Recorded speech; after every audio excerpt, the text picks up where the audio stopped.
भोजपुरिया जनमोर्चा के विस्तार कार्यक्रम में आज प्रदेश कार्यालय का उद्घाटन हुआ है, जिसमें भरत सिंह सहयोगी जी हैं और बहुत सारे लोग जो हैं प्रदेश के जितने भी पदाधिकारी हैं, सभी लोग जुटे हुए हैं।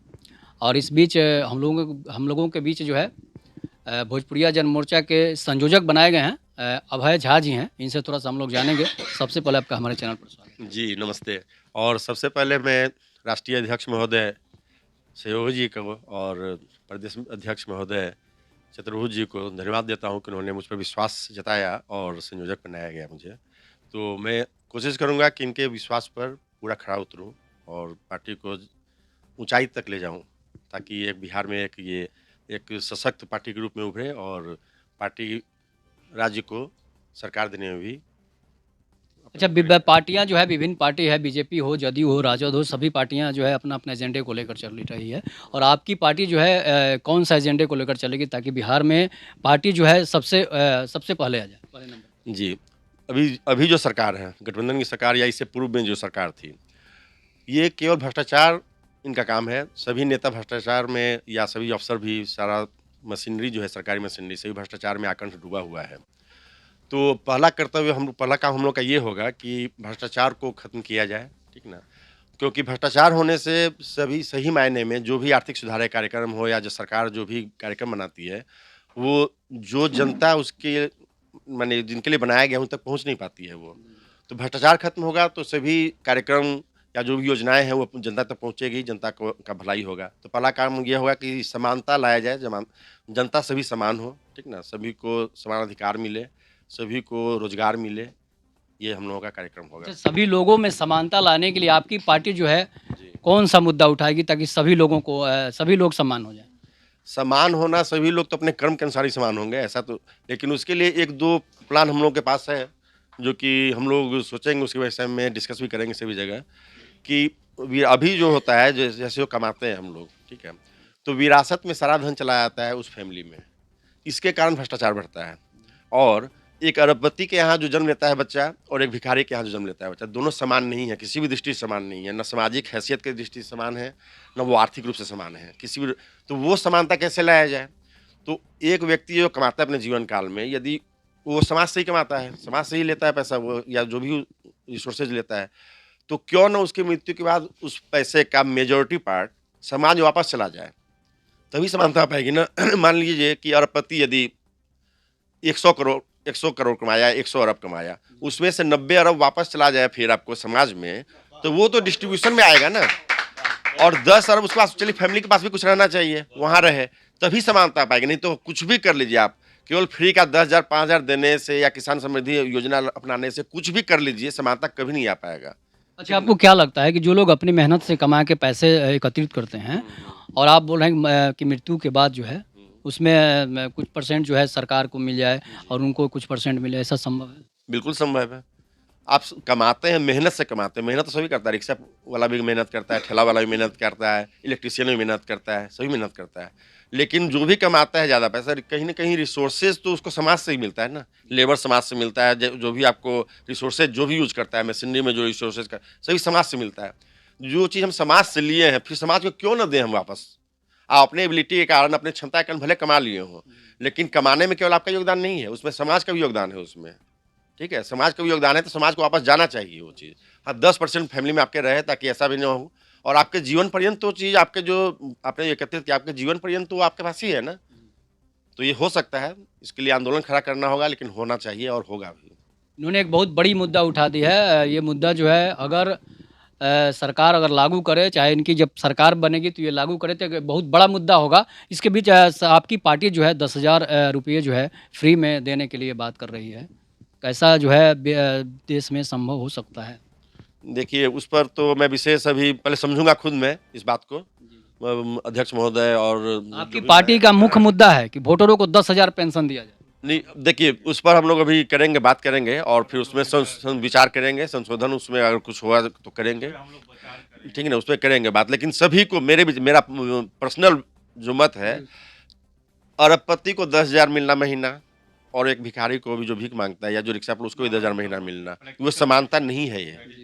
इससे समानता नहीं होगा कुछ भी, इससे केवल अपव्यय होगा और संसाधनों की बर्बादी होगी। और आप जो बोले संसाधन का दिया जाए, तो नेचुरल संसाधन जो है जिनकी बात कर रहे हैं कुछ लोग, वो तो सीमित मात्रा में है। 30 साल 20 साल दीजिएगा और खत्म होने के बाद फिर क्या कीजिएगा आप? जब तक आप संसाधन को फिर क्रिएट नहीं करते हैं, कुछ नेचुरल रिसोर्सेज तो खत्म होना है आज न कल। आप देख लीजिए सऊदी अरबिया सब आज से 50 साल पहले बहुत ही गरीबी अवस्था में थे वो लोग, वहाँ जो भी मिडिल ईस्ट के हैं, लेकिन अचानक मैंने 50-100 साल पहले की बात है, लेकिन अचानक उनको तेल मिला, नेचुरल रिसोर्सेज, तो काफ़ी अमीर हो गए वो, बिना बैठे बैठे अमीर हो गए, कुछ काम करने की जरूरत नहीं पड़ी उनको, ठीक है। लेकिन वो भी चिंतित है इस बात से कि कब तक 30 साल 40 साल यही ना चलेगा, और इससे ज़्यादा तो चलेगा नहीं वो चीज़। तो उसके बाद क्या करेंगे, इसके लिए वो ऑलरेडी तैयार है और कर भी रहे हैं। आप देख रहे होंगे दुबई में बहुत बड़ा बड़ा मॉल खुल रहा है, बहुत बड़े टूरिस्ट प्लेस बन रहे हैं। वो चाह रहा है कि टूरिज्म को हम इंडस्ट्री बना दें। टूरिज्म भी एक वर्ल्ड का बहुत बड़ा इकोनॉमी है। बिहार में केवल ध्यान नहीं दिया गया। आप सोचिए, बिहार में सब बोलते हैं कुछ नहीं है, झारखंड अलग होने के बाद आपको नेचुरल रिसोर्सेज बहुत कम हो गए यहाँ पर, लेकिन बिहार बहुत समृद्ध है, बहुत ढंग से। सीता मैया के यहाँ जन्म हुआ, उसको एक बहुत बड़ा टूरिस्ट प्लेस बना सकते हैं, जो कि हिंदुओं का जिस तरह अयोध्या में, उस तरह से वहाँ से रिसोर्सेज उत्पन्न होगा। सीतामढ़ी भी रिच हो जाएगा। बक्सर में राम भगवान आए हुए थे, वहाँ भी रिसोर्सेज हो सकता है, वहाँ पर उनका उद्धार कर दिया जाए। आपको नालंदा यूनिवर्सिटी थी, जो कि विश्वविख्यात यूनिवर्सिटी थी, उस पर काम भी कुछ चल रहा है, उसको फिर वही रुतबा दिया जाए, वही उसका जो काम करवाया जाए, बिहार शरीफ में किया जाए, जगदीशपुर में किया जाए। और यहाँ तो सैकड़ों जगह है जिसको आप टूरिस्ट प्लेस बना सकते हैं और अरबपति बना सकते हैं इस जगह को। सच्चाई यही है।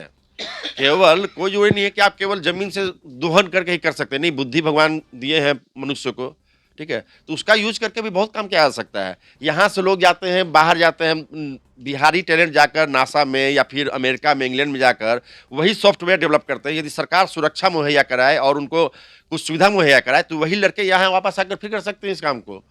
यहाँ सॉफ्टवेयर डेवलप करके यहाँ से रिसोर्सेज आप बाहर भेजिए, अरबपति यहाँ बनेंगे हम लोग, सही बन सकते हैं उस काम को।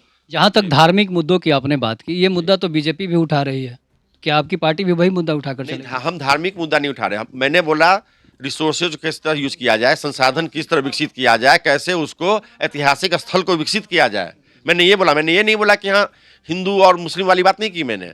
बीजेपी वो करती है, बीजेपी वो निश्चित रूप से करती है, लेकिन हम नहीं करते। अगर बीजेपी सही में में धार्मिक होती यदि, तो क्या सीता मैया का सम्मान नहीं मिलना चाहिए था बिहार में? केवल अयोध्या में ही राम भगवान को मिलना चाहिए, सीता मैया को ये सीतामढ़ी में पुनर्धा में मिलना नहीं चाहिए उनको? बहुत सारे जगह हैं ऐसे जहाँ धार्मिक भगवान राम से मैंने संबंधित हैं, बक्सर में है या बहुत सारी जगह है। तो धार्मिक केवल एक चीज़ के लिए आप धार्मिक हो गए और दूसरा चीज़ को छोड़ दिए, जिसको धार्मिक बोला जाता है कि इसको अवसरवादिता बोला जाता है।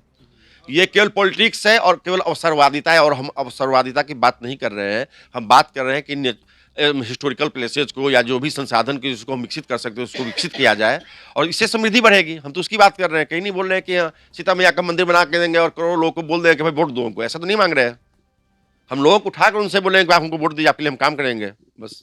ये एक बहुत बड़ा मुद्दा है कि हिस्टोरिकल मोमेंट जितने भी हैं, अगर उनको विकसित कर दिया जाए तो उससे रोजगार भी मिल जाएगा। और बेरोजगारों के लिए आपकी पार्टी जो है कौन सा मुद्दा लेकर चलेगी? देखिए, बेरोजगारी दूर करने के लिए बहुत सारी स्कीमें चल रही हैं देश में, लेकिन उसको सही ढंग से इम्प्लीमेंट नहीं किया जा रहा है। सच्चाई ये है कि चाहे कोई पार्टी, चाहे बीजेपी हो चाहे जदयू हो, उनके कोई कार्यकर्ता कभी गांव में जाकर या किसी भी जगह जाकर क्या सभी जो भी सरकार में योजनाएं चला रही हैं पता दे रही हैं, किसी को कुछ बता रही है? इवेंट की मैं बता रहा हूँ कि आपको अफसर सब भी, चाहे डीएम हो या कोई भी हो, उनको भी सभी योजनाओं के बारे में जानकारी नहीं है।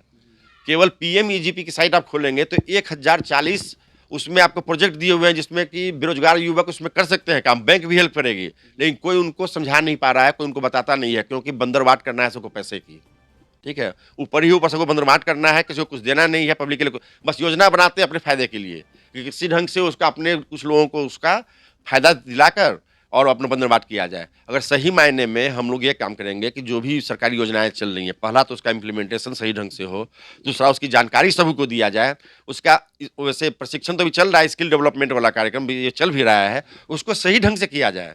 केवल पटना यहाँ जैसे चल रहा है, आपको एक सोलर में कुछ चल रहा है, उसमें स्कीम चल रहा है, आपको सब्सिडी का स्कीम और सभी घर पर सोलर पैनल लगाने का चल रहा है स्कीम, उसके बारे में कुछ बताना चाह रहा हूँ मैं कि उसका प्रशिक्षण भी चल रहा है यहाँ पर। लेकिन केवल पटना में चलने से होगा क्या? उसको आप गाँव शहर सभी जगह चलाइए, उसको आप पहुँचिए, पर जहाँ पर बेरोजगार है वहाँ पहुँचिए। अपना आपके पास आपके पास संसाधन है, रिसोर्सेज है, गवर्नमेंट पास रिसोर्सेज है, वो पहुँच सकती है वहाँ पर, लोगों को प्रशिक्षित कर सकती है वहाँ, और फिर उसके बाद रोजगार उत्पन्न हो सकता है। तो वो क्यों नहीं किया जा रहा है? हम आएंगे सत्ता में, ये तो करेंगे, जरूर करेंगे। सत्ता में आने की बात छोड़ दीजिए, पहले भी करेंगे। हम अभी से शुरू करेंगे, सभी जगह जाकर हम इस बात को प्रचारित करेंगे कि कैसे आप युवकों को जोड़ेंगे, कि कैसे आप स्वरोजगार में आइए। क्योंकि कोई भी संपन्न राष्ट्र केवल सरकारी नौकरी से नहीं बन सकता है। जब तक आप स्वरोजगार नहीं करेंगे, जब तक आप एम्प्लॉयमेंट जनरेशन नहीं करेंगे, ठीक है? माने एम्प्लॉई को आप काम दीजिए, लोगों को काम देने वाला बनिए ना। क्या जरूरत है कि आप खुद काम के लिए भटक रहे हैं इधर-उधर, जबकि आप आराम से बहुत सारे काम करके लाख रुपया कमा सकते हैं। अभी ये सिचुएशन है, ठीक है? फ्री में देने की बात केजरीवाल सरकार ने भी की है, फ्री में देने की बात बीजेपी की सरकार ने भी की है, वही बात आपकी पार्टी भी कर रही है। नहीं, हम लोग नहीं कर रहे हैं इस बात को। फ्री में देने के हमारी पार्टी नहीं है। 10,000 रुपये लोगों को देना मतलब फ्री में देना है। तो उस पर बात बोले, आपको मैंने पहले ही बोला, उस पर विचार विमर्श किया जाएगा हम लोग की पार्टी में, उसमें कि क्या उसमें संशोधन हो सकता है। क्योंकि मैं पहले बता दिया आपको कि एक करोड़पति को 10,000 रुपये महीने देना और एक गरीब को 10,000 महीने देना समानता की बात नहीं है ये, और किसी भी ढंग से उचित नहीं है ये। अच्छा, अगर आपकी पार्टी आपको टिकट दे, विधानसभा 2025 का होने वाला है, जी। तो आप किस जगह से, किस मुद्दे पर चुनाव लड़ेंगे? देखिए, मुद्दा अभी तो मैं पहले सोच रहा हूँ पार्टी को मजबूत करूँ मैं, ठीक ना? जैसे मुझे दायित्व दिया गया है, मैं दूसरों को लड़ाऊँ पहले मैं, खुद लड़ना मुझे बस ज़्यादा मैंने ज़रूरत नहीं होगी, लेकिन अगर बोलेंगे तो करूँगा, लेकिन मेरा ये इच्छा नहीं है कि मैं खुद लड़ूँ, ठीक है? मैं संगठन में काम करूँ, क्योंकि मैं स्ट्रेटजिस्ट भी हूँ एक, तो स्ट्रेटजी कुछ बनाऊँ ताकि अच्छे से सभी काम जीते। पार्टी के यदि लोग जीतेंगे, तो समझिए कि मैं जीत गया। सच्चाई तो यही होगी ना। अगर मान लीजिए 50 जो भी विधायक या 100 जो भी विधायक या ज़्यादा बने, तो अगर वो बने तो मैं भी बन गया। बस मैं ये मानता हूँ। ठीक। इसके बाद महिला प्रकोष्ठ के प्रदेश अध्यक्ष जी हैं, क्या नाम है? मनीषा शर्मा जी हैं, और इनसे थोड़ा सा जानेंगे आपकी पार्टी का कार्यक्रम के तहत आज पार्टी का विस्तार किया गया। कौन कौन सी मुद्दों पर चर्चा हुई, क्या चर्चा हुई, पार्टी के विस्तार के लिए क्या क्या बातें? देखिए, सबसे पहले तो मैं अपने प्रदेश अध्यक्ष जी चतुर्भुज प्रसाद जी को धन्यवाद देना चाहती हूँ। इन्होंने हमको 16 तारीख को बुलाया। मुझे पता भी नहीं था कि मुझे क्यों बुलाया जा रहा है। मैं गई, जयनाथ सिंह जी ने हमको फ़ोन किया कि आप आइए मैडम। मैं गई, ऑलरेडी मैं पहले एक पार्टी में हूँ और वहाँ मैंने भी रिज़ाइन भी नहीं किया है। हालांकि वहाँ से हमको कोई ऐसा रिस्पॉन्स कभी नहीं मिला। 25 साल से उनके साथ में रही। उनके फाउंडर मेंबर में अकेली महिला मैं थी, माननीय उपेंद्र कुशवाहा जी की पार्टी का, और 25 सालों से उनके साथ में हूँ। लेकिन महिलाओं के लिए उन्होंने कुछ नहीं किया, कभी कुछ नहीं किया, और हमारी प्रतिभा जो है कुंठित होकर रह गई। मैंने बहुत भरसक प्रयास किया, सीतामढ़ी में, रूनी सैदपुर में और पूरे बिहार में हमने दौरा किया। श्रद्धांजलि रथ यात्रा निकली थी, उसमें हमने पूरा बिहार का हमने दौरा किया है, कई बार हमने किया है दौरा। और ये पार्टी हमको इसलिए जमी, हमारे राष्ट्रीय अध्यक्ष जी आज आए हैं, श्रीमान भरत सिंह सहयोगी जी, उनका मैं बहुत आभार व्यक्त करती हूँ। पटना की धरती पर उनका स्वागत करती हूँ। और मैं कहना ही चाहती हूँ कि कहाँ है महिलाओं का? बीजेपी कह रही है कि मैं दे रहा हूँ, जेडीयू कह रही है कि मैं दे रहा हूँ, ये योजना निकल रही है। मैंने जब एक योजना में भरा फॉर्म, मेरा भी छोटी सी संस्था है, 40 महिलाएं उसमें काम करती है, तो मैंने जब फॉर्म भरा हमने, तो उसमें हमको बोला गया कि अपना ज़मीन दिखाइए, आपके अपने नाम से ज़मीन होगा तब आपको मिलेगा पैसा, हैं। उसके बाद कहा गया कि ऐसा है कि कुछ 90,000 रुपये हमको दे दीजिए तब 5 लाख रुपये आपको मिल जाएगा। तो इतनी भ्रष्टाचार जो है फैली हुई इस बिहार में, तो ये लोग तो कह रहा है कि भ्रष्टाचार ख़त्म हो गया, लालू यादव को जंगल राज ख़त्म हो गया, लेकिन यहाँ तो सेम सिचुएशन है। डेली तो पटना में मर्डर हो रहा है, डेली लूट हो रही है, डेली रेप हो रहा है। आज के पेपर, कल के पेपर में भी देखिए कि एक लड़की के साथ रेप हुआ है, बार बार उसके साथ, आज के पेपर में भी निकला हुआ है। तो ये जो महिलाओं के साथ अत्याचार हो रहा है, और महिलाओं से ज़मीन का पूछा जा रहा है कि आपको तभी दिया जाएगा लोन जब आपके पास ज़मीन होगा, तो हम लोग ज़मीन कहाँ से लाएं? भैया, हम लोग के नाम से ज़मीन है नहीं, न माँ बाप विदा कर देता है कि चलो जाओ तुम अपने ससुराल जाओ। और यहाँ जो है ससुर के नाम से ज़मीन है, तो किसी और के नाम से ज़मीन है, हम लोग के नाम से कुछ रहता नहीं है, तो हम लोग कहाँ से क्या लाएं? अच्छा, आपने जो पार्टी ज्वाइन की है, वो पार्टी महिलाओं के लिए क्या करेगी? देखिए, पार्टी जो है बहुत ही मजबूती से इस पार्टी को हम लोग उतारने जा रहे हैं। बिहार की धरती पे ही नहीं, यूपी की धरती पे भी उतारने जा रहे हैं, और बहुत मजबूती के साथ इस पार्टी को हम लोग आगे बढ़ाने का काम करेंगे।